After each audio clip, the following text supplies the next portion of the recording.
Leaves and tiny pine trees. I'm moving forward on my adventure through the Enchanted Forest on a rainy spring day.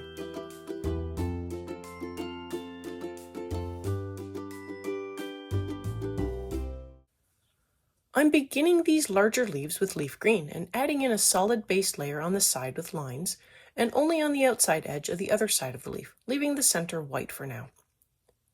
Hi everyone, I'm Catherine, the artist behind Bigelow Fine Arts. Welcome back. I'm continuing my adventure through the Enchanted Forest. I am on a journey to discover the mystery at the center of the forest. I am following the worn trail through the forest, following the map and directions. Come join me on this adventure to discover what awaits in the castle at the center.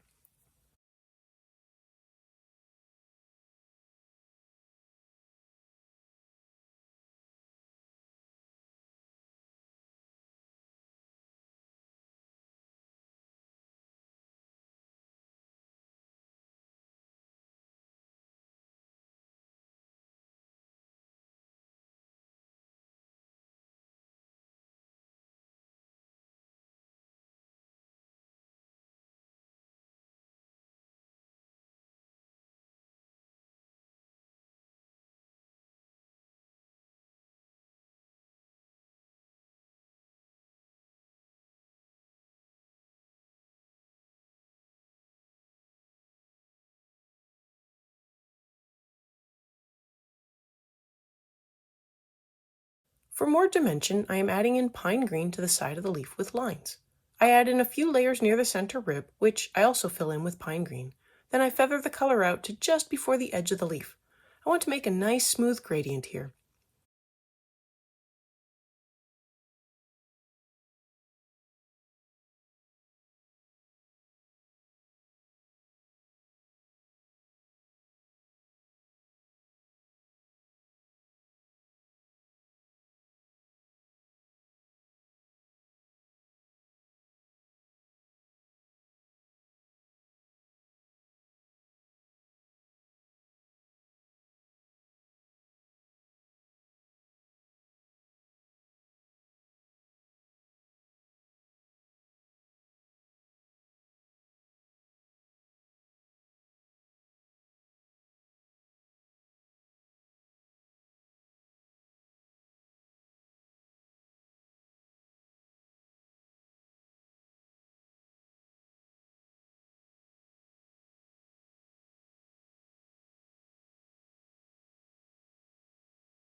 For the other lighter side of the leaf, I add in light green to fill in the whole area. I also add in just a touch of light green to the edge of the dark side of the leaf.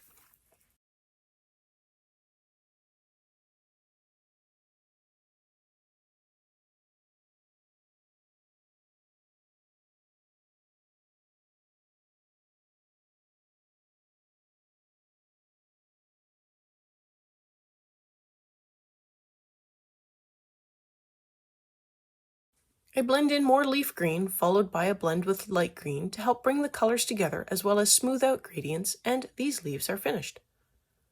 I will be working up this one side before switching over to the other side and speeding through that quickly, just to show it coming together. There will be minor differences in how I color each side up, but if anything changes, I will mention it so you can look for it if you want.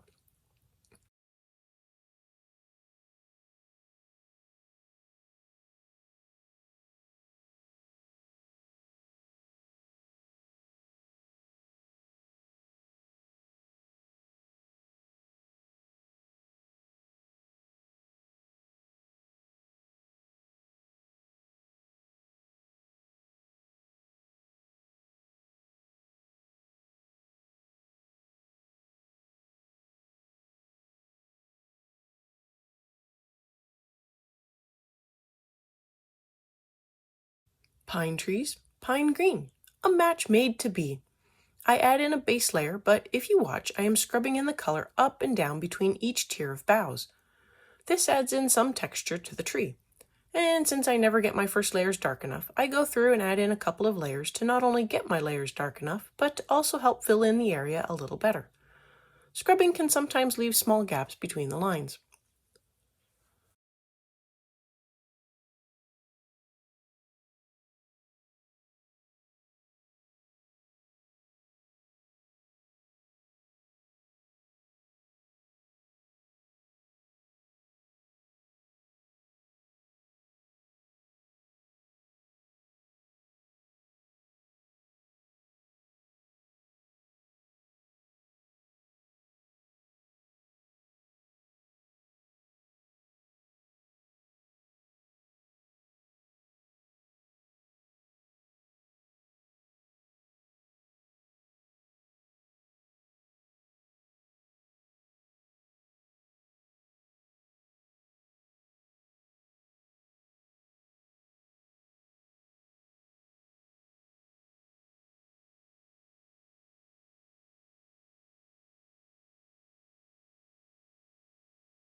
My next pass of color is sepia, and I scrub or flick in a little under each bough where it would be casting a shadow. Flicking was a little awkward given the small size of the tree, but I didn't want to scrub too hard and create a rectangle of color. I want the color to fade out as I move away from the bottom level of the bough.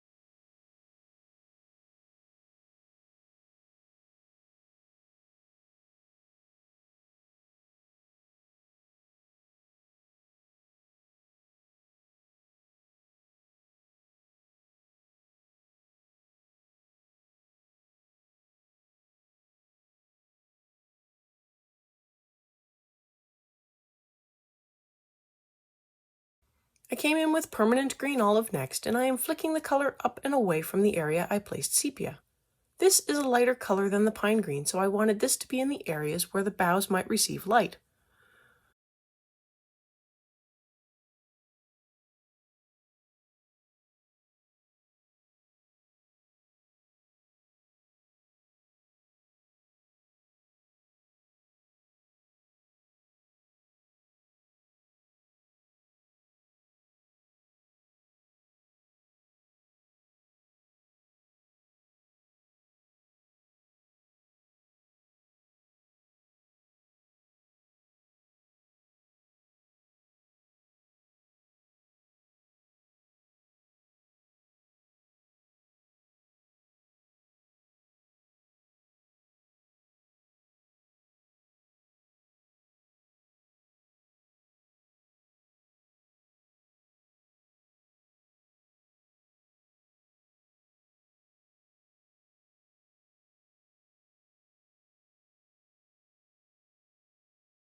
I come back with pine green and flick down from where I placed sepia to darken the shadow more and take the shading out a little further.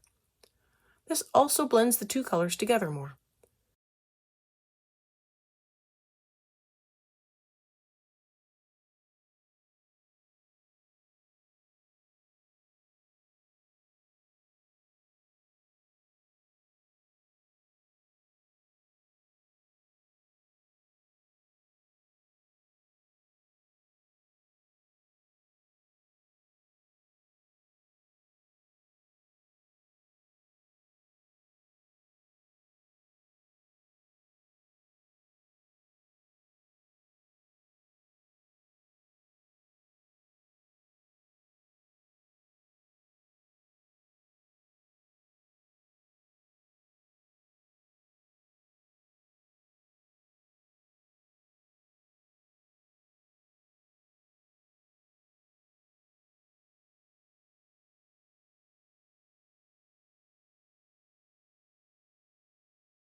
I add in a little more sepia since some of it got lost in the layers, and now I have some pine trees minus the trunk.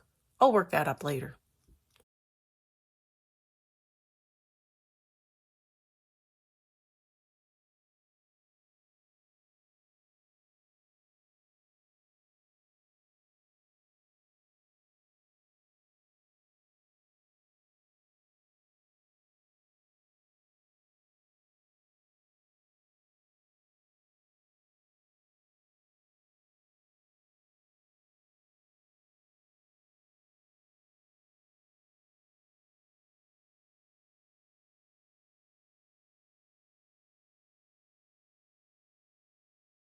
Now for the vine with leaves that everything is attached to. I begin with a layer of leaf green, leaving the middle section of the leaves white for now.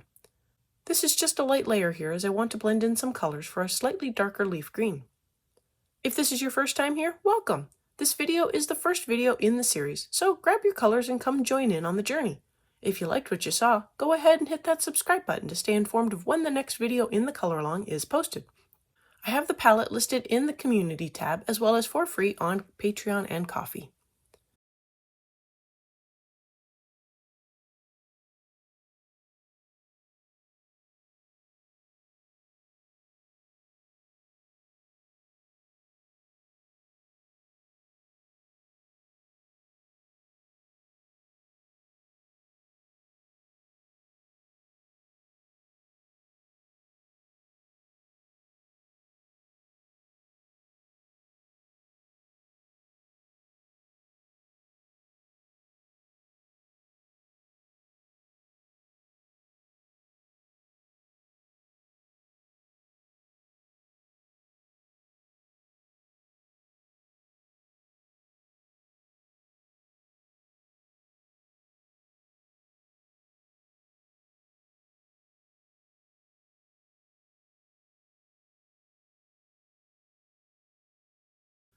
I add in light green to the white section in the center of the leaves, and realized I missed two leaves peeking out from behind other leaves, so I come back and work them up with leaf green and light green.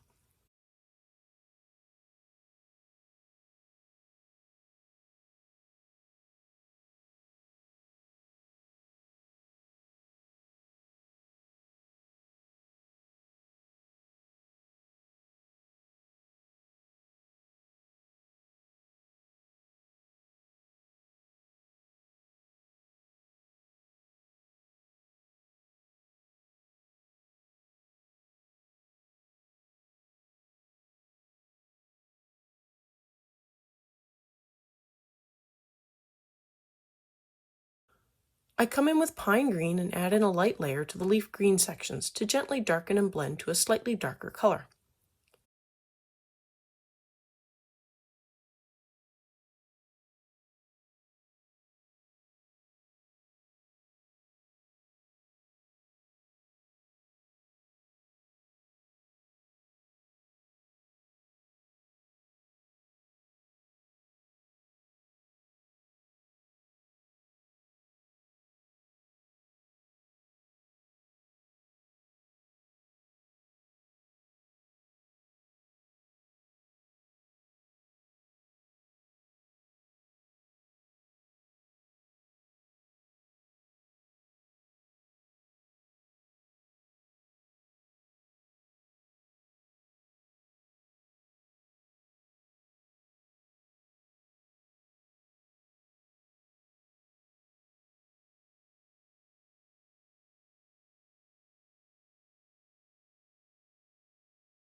After that, I blend in more leaf green on top, which smooths out the blend and adds another layer.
I didn't feel like the center of the leaves were standing out enough, so I added in a layer of cadmium yellow lemon to help brighten it up.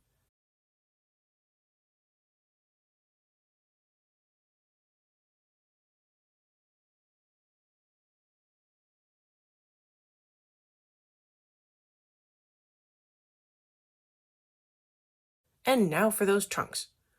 I put down a layer of walnut brown with a couple of extra layers at the top for shading from the boughs.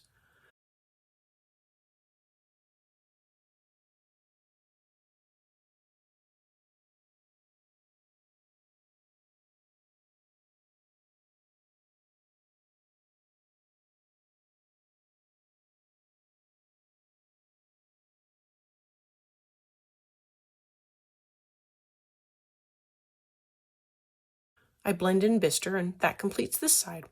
For the other side, I added in sepia to the top of the trunk before adding in walnut brown with bistre to blend. Both work about the same. I'm now going to speed through the other side so you can see it come together. If you want to try something of your own on the other side, that would be amazing.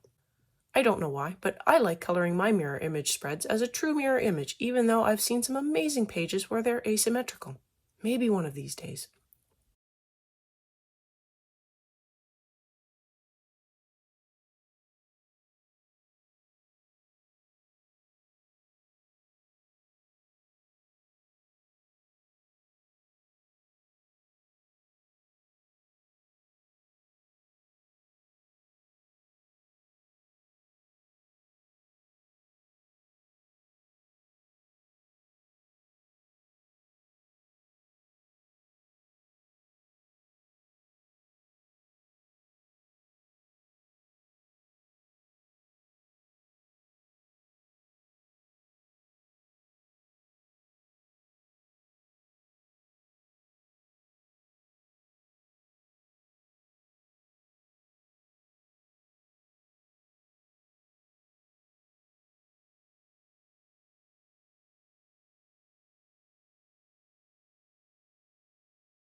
I want to thank you all for coming along and joining in with me on this adventure into the Enchanted Forest. Let me know below or on social media how your coloring went. I'd love to know. If you found this video useful, please like and share so others can also find this video. It really does help. If you want more little leafy adventures in the Enchanted Forest, check out this video where I color up lots of leaves in a spring palette. And until next time, happy coloring!